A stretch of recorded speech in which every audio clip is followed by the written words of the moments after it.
question a person's faith is disgraceful. I'm proud to be a Christian.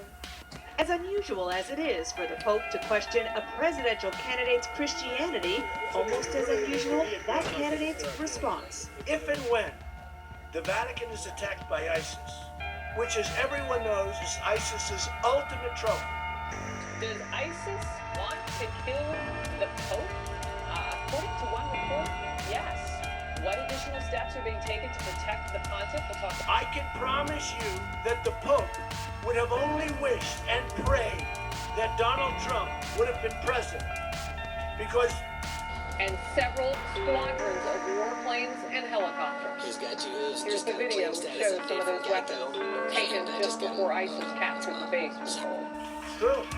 As for the Pope's core criticism about Trump's call to build a wall between the U.S. and Mexico, the Mexican government... And face them not towards Phoenix, but face them towards Mexico. Well, how did all these kids arrive here in the first place? When you ask the administration, they had no idea. But we rounded them up in buses, and now we've got this problem with 50,000 plus, largely kids, who we have to process now and go through the full legal labyrinth that is afforded people who are legal residents. These are illegals, kids are not. But how did this get so out of hand? What happened? There's no enforcement of the law. And this is why you and I shouldn't be scratching our heads wondering how we got here now when we have a guy, just yesterday we arrested, and every day 10 times deported, 15 times deported, because there are no consequences for breaking the law. And so when the president welcomes, when we have border security guards, we have actual agents at the border, they're not deterring illegals or unaccompanied juveniles. They are welcoming them with open arms. They're just, as the administration says, this is humanitarian. They're surrendering to us.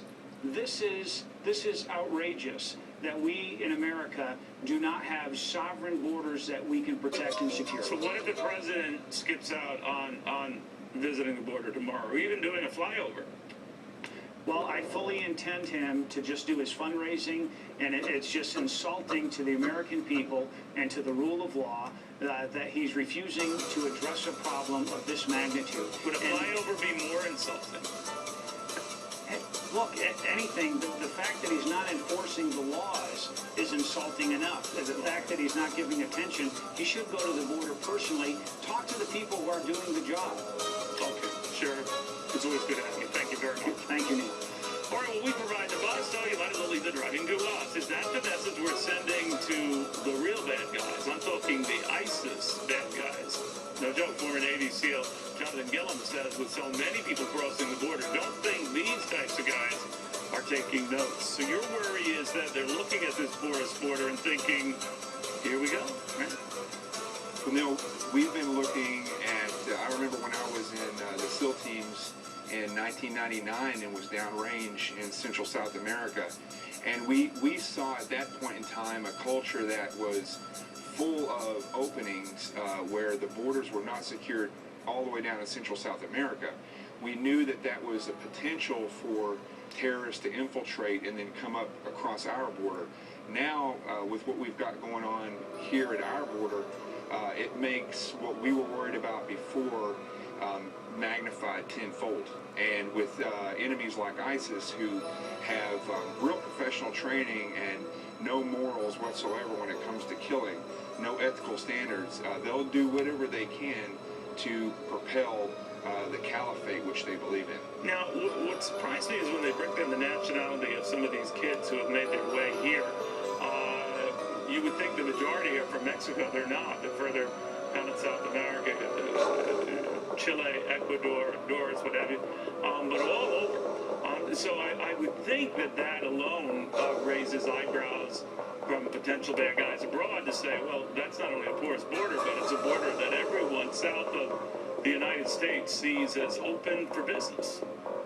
Right, and you know, again, this is something that is not new.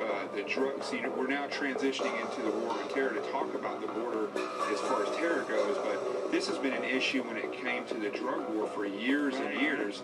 And there's a place like just down in Brazil where it's an area where there's a huge port, and drugs have always come in through there, all the way down from Brazil and make their way all the way up across the border of the United States.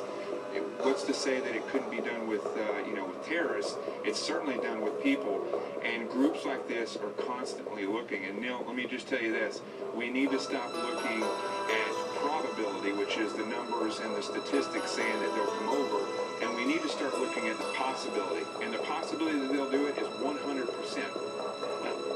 Jonathan, thank you very much. Good seeing you again.